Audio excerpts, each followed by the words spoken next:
Okay, ഇത് ഒന്ന് ക്വിക്കായിട്ടൊന്ന് ചില പ്രാക്ടീസുകളൊന്ന് നോക്കിപ്പോകാനേ പറ്റത്തുള്ളൂ. പല പ്രാക്ടീസുകളും അങ്ങനെ ഘടിപ്പിച്ചൊന്നും ചെയ്യണ്ട. നമ്മൾ തിയറി പഠിക്കുകയാണ്. തിയറി പഠിച്ചിട്ട് നമുക്ക് പതുക്കെ പതുക്കെയാണ് പോകേണ്ടത്. അത് ഇപ്പോൾ ഞാൻ പേടിപ്പെടുത്തി അങ്ങനെ പറയല്ല. നമുക്ക് ചിലപ്പോൾ നമ്മൾ കൈ നീക്കില്ല, അതാണ്.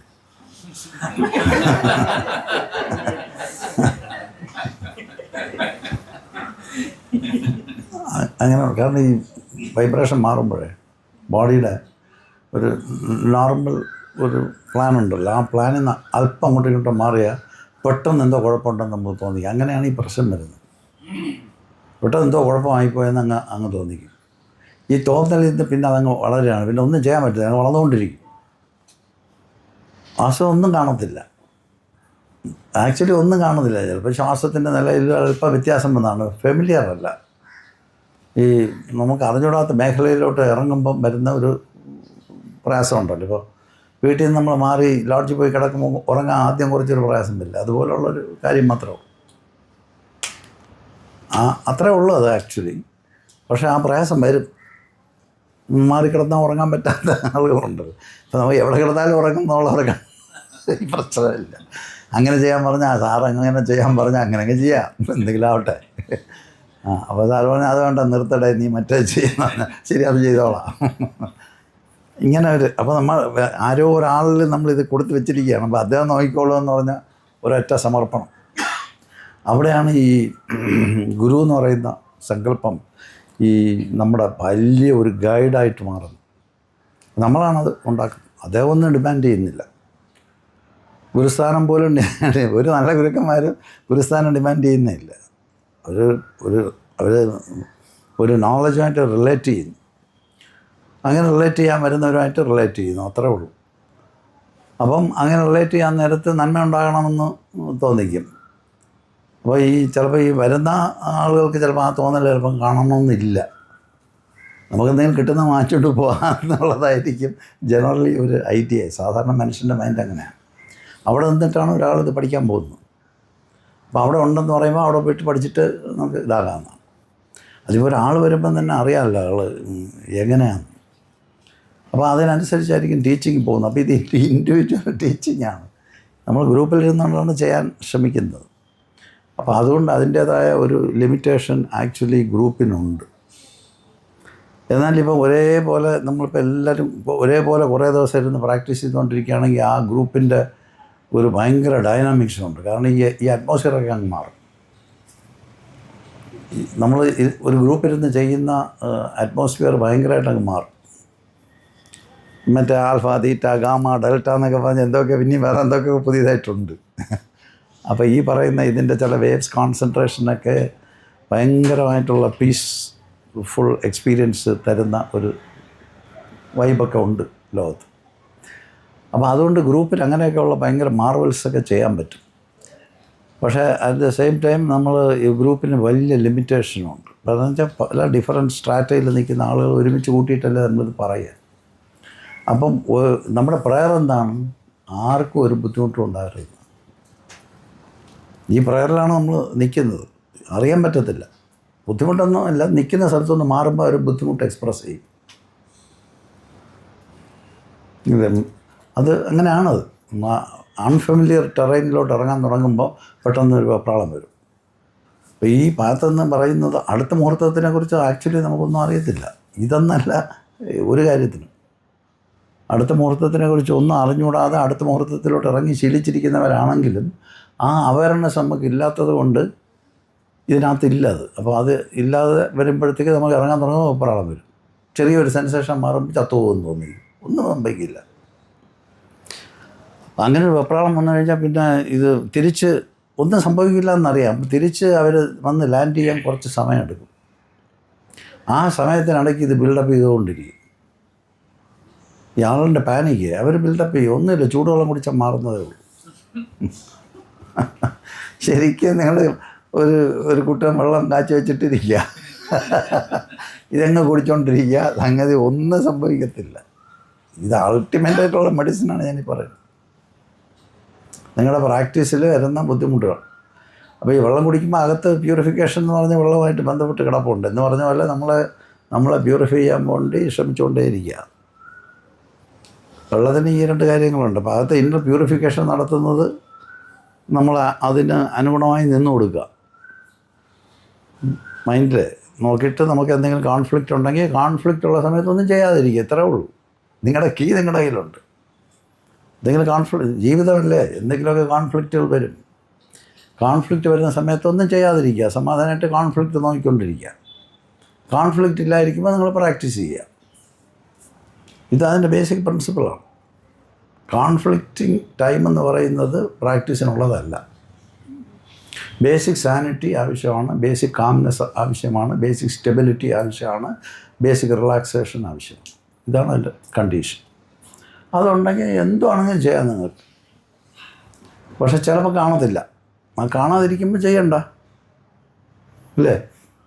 അതുകൊണ്ടാണ് ഈ റിച്വലിസ്റ്റിക് ആകുമ്പോൾ ദിവസം ഇന്ന് രാവിലെ 5 മണിക്ക് എണ്ണിക്കുമ്പോൾ അന്ന് എണ്ണിച്ചിരുന്നില്ലെങ്കിൽ പറ്റില്ല എന്ന്. അന്ന് എണ്ണിക്കുമ്പോൾ നമ്മൾ ഫയറായിരിക്കും ഓണായി കിടക്കുന്നത്. രാത്രി മുഴുവൻ ഉറങ്ങാതെ കിടന്ന് സ്വപ്നമൊക്കെ കണ്ട് അവിടെ വെപ്രാളപ്പെട്ടിട്ടിരിക്കുകയായിരിക്കും. രാവിലെ എണ്ണിച്ച് പ്രാക്ടീസ് ചെയ്യാതിരിക്കുമ്പോഴത്തേക്ക് നിങ്ങൾക്ക് പെട്ടെന്ന് ഫയർ ഓണായി കിടക്കുന്ന സമയത്തായിരിക്കും എന്തെങ്കിലും കുണ്ടലിനെ കയറി പിടിക്കും. കഴിച്ച് എല്ലാം കൂടെ പോഞ്ഞ് അങ്ങനെയൊക്കെ വരും. ഭയങ്കരമായിട്ട് ചെവിയൊക്കെ ചൂടായി മിഡിലൊക്കെ പഴുത്ത് കണ്ണൊക്കെ തള്ളി ഇങ്ങനെ വരും. അപ്പം വെപ്രാളം സംഭ്രമം വരുമ്പോഴത്തേക്ക് എന്ത് ചെയ്യും? ഇത് നമ്മൾ ക്രിയേറ്റ് ചെയ്യുന്നതാണ്. ആ സമയം ചെയ്യേണ്ടതെന്ന് വെച്ചാൽ മതി. അപ്പോൾ അതുകൊണ്ടാണ് ആദ്യം നിങ്ങൾ ഈ ശകലം സ്വരയോഗ സപ്പോർട്ട് നമുക്കുള്ളത് നല്ലതാണ്. എന്താ വെച്ചാൽ ഒന്ന് ചെക്ക് ചെയ്തോളണം ഇരിക്കുന്നതിന് മുമ്പ്. ലെഫ്റ്റ് നോസ്ട്രിൽ ആണായിരിക്കുമ്പോഴാണ് യാഗത്തോട്ടുള്ള മനസ്സ് വെച്ച് ചെയ്യുന്ന എന്ത് പ്രവർത്തനവും ചെയ്യാറുള്ളത്. അത് ചെക്ക് ചെയ്തിട്ടിരിക്കണം. അത് ചെക്ക് ചെയ്തിട്ടിരിക്കണം. ഇരുന്നിട്ട് റിലാക്സ് ചെയ്യണം. ഒന്നും പ്രാക്ടീസ് ഒന്നും ചെയ്യരുത്. ഇരുന്നിട്ട് നമ്മളെന്താണ് ഇതിപ്പോൾ 30 മിനിറ്റോളം നമ്മൾ ഈ റിലാക്സേഷൻ ചെയ്തിരിക്കുക. എന്നും ചെയ്യുക. ആദ്യം റിലാക്സ് ചെയ്തിട്ട് നമ്മൾ അങ്ങോട്ട് മുന്നോട്ട് പോകാൻ പറ്റും. ക്ലാരിറ്റി വേണമെങ്കിൽ റിലാക്സ് ചെയ്യണം.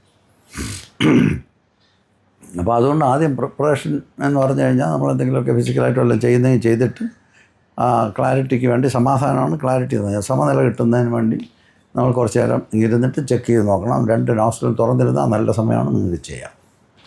2 നോസ്ട്രിൽ ഭയങ്കരമായിട്ട് ആക്റ്റീവായിട്ട് ഒരേപോലെ ഫ്ലോ 2 മുഖം തുറന്നിരുന്ന് ചെയ്യുകയാണെങ്കിൽ നിങ്ങൾക്ക് ധൈര്യസമേതം നിങ്ങളുടെ എന്ത് സ്പിരിച്വൽ പ്രാക്ടീസും ചെയ്യാം.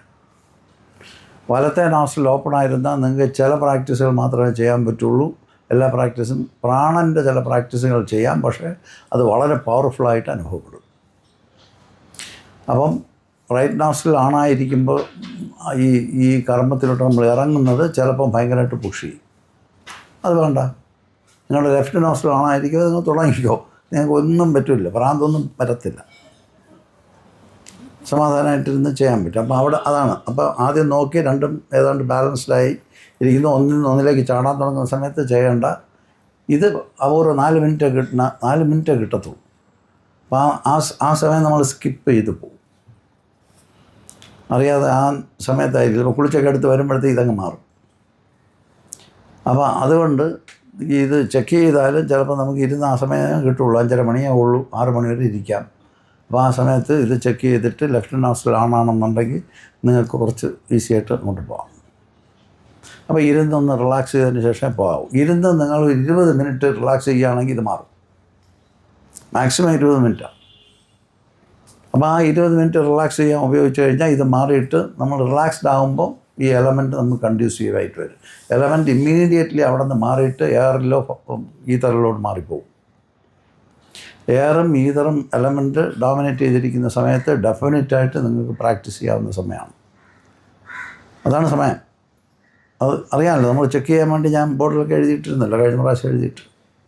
അപ്പോൾ ഇതൊക്കെയാണ് നമ്മുടെ ഗൈഡ് ലൈൻ. നമുക്ക് വേറെ സപ്പോർട്ട് ഇപ്പം മാഷിനെ വിളിച്ച് മാഷ ഇരിക്കട്ടാ, നിൻ്റെ കാര്യം നിനക്കല്ലേ അറിയാവുന്ന മറ്റേ മാഷ നിനക്ക് ഇരിക്കണമെന്ന് തോന്നുന്നെങ്കിൽ ഇരി.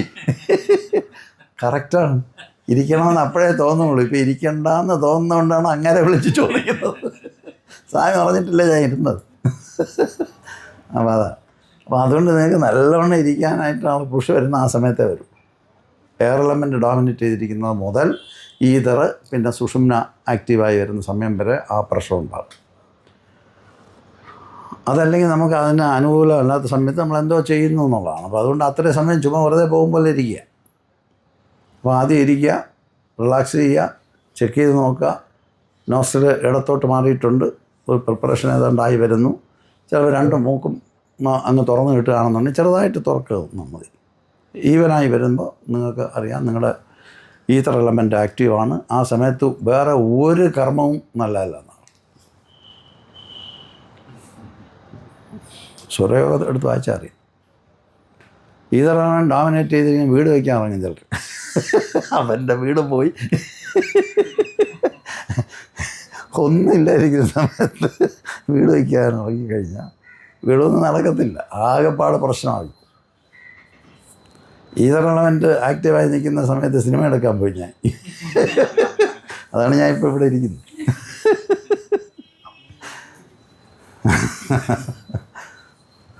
നടക്കത്തില്ല. അപ്പോൾ ഇത് ഉള്ളതാണ്, നമ്മുടെ അനുഭവത്തിൽ കൂടെ ചേർത്താണ് വായിക്കുന്നത്. അപ്പോൾ അങ്ങനെ ഇതൊന്ന് ചെക്ക് ചെയ്യുക. ചെക്ക് ചെയ്തിട്ടിരിക്കുക. വെള്ളം എടുത്ത് വെച്ചോളുക. വെള്ളം എടുത്ത് വെച്ചിട്ടിരിക്കുക. ബോഡിയൊക്കെ റിലാക്സ് ചെയ്തിട്ട് പ്രാക്ടീസിലേക്ക് പോകാം. സീരിയസ് ആയിട്ടുള്ള പ്രാക്ടീസിലേക്ക് നമ്മൾ ഇറങ്ങുമ്പോഴാണ്. ഇപ്പം സിമ്പിളായിട്ടുള്ള മെഡിറ്റേഷനൊക്കെ എപ്പോൾ വേണമെങ്കിലും ചെയ്യാം. പക്ഷേ അതിൻ്റെ ഗുണമൊന്നും കിട്ടത്തില്ല. എലമെൻ്റ് മാറി ഈതറിലോട്ടോ എയറിലോട്ടോ വരുന്ന സമയത്ത് ഇത് നമ്മൾ ഡീപ്പാകത്തുള്ളൂ, ഇല്ലെങ്കിൽ ഡീപ്പാകില്ല, നിങ്ങൾ ഇരുന്നു എന്ന് മാത്രം. അപ്പോൾ അത് നോക്കിയിട്ട് എയർ എലമെൻറ്റ് ഡോമിനേറ്റ് ചെയ്ത് നിൽക്കുന്ന സമയത്ത് ഇറങ്ങിയിരിക്കുകയാണെങ്കിൽ അപ്പോൾ തന്നെ ഭയങ്കര ഫീലിംഗാണ്. ഭയങ്കര സ്നേഹമൊക്കെ തോന്നിക്കുകയാണ് പ്രകൃതിക്ക്. ഇപ്പോൾ കുളിർ കാറ്റ് അടിക്കുമ്പോൾ ദൈവം തന്നെ ഏതാണ്ട് അവിടെ നിന്ന് എന്തോന്നോ നമുക്ക് വർഷിക്കുന്ന പോലെയൊക്കെ തോന്നിക്കുക. അങ്ങനെയൊക്കെ തോന്നിക്കും. ഭയങ്കര ഡിവൈനായിട്ട് നിൽക്കുന്ന ലവിൻ്റെ സ്ഥലത്ത് നിൽക്കുന്ന സമയത്താണ്. അപ്പോഴാണ് ദൈവത്തിനെയൊക്കെ നമ്മൾ ദർശനമൊക്കെ ഉണ്ടാവും. അത് സത്യമായിട്ട് ഞാൻ പറയണം, അങ്ങനെയൊക്കെ സംഭവിക്കും. അപ്പോൾ അത് കഴിഞ്ഞിട്ട് അവിടെ നിന്ന് അത് ഈതറിലോട്ട് മാറും. ഈതറിലോട്ട് ആകുമ്പോൾ ഇൻറ്റഗ്രേഷൻ ഇമ്മീഡിയറ്റായിട്ട് സംഭവിക്കും. അതേ സമയമൊന്നും വേണ്ട, ഇരുന്ന് അപ്പം തന്നെ ഇൻറ്റഗ്രേറ്റ് ആയിപ്പോൾ. അപ്പോൾ അതുകൊണ്ട് ആ സമയം ഇപ്പോൾ സമയം ഇല്ലയെന്ന് പറയുന്നവർക്ക് ഇത് നോക്കി ചെയ്താൽ മതി. 4 മിനിറ്റ് നിങ്ങൾ ഈതർ എലമെൻറ്റ് ഡോമിനേറ്റ് ചെയ്യുമ്പോൾ അവിടെ ഇരുന്ന് ആ ഫുൾ എക്സ്പീരിയൻസ് വരികയും 4 മിനിറ്റ് കൊണ്ട് 1 മണിക്കൂറത്തെ റെസ്റ്റ് കിട്ടുകയും ചെയ്യും. ഇങ്ങനെ അത് സംഭവിക്കുന്നു. അപ്പോൾ അത് നോക്കിക്കൊള്ളണം ഇരിക്കാൻ നേരത്ത്.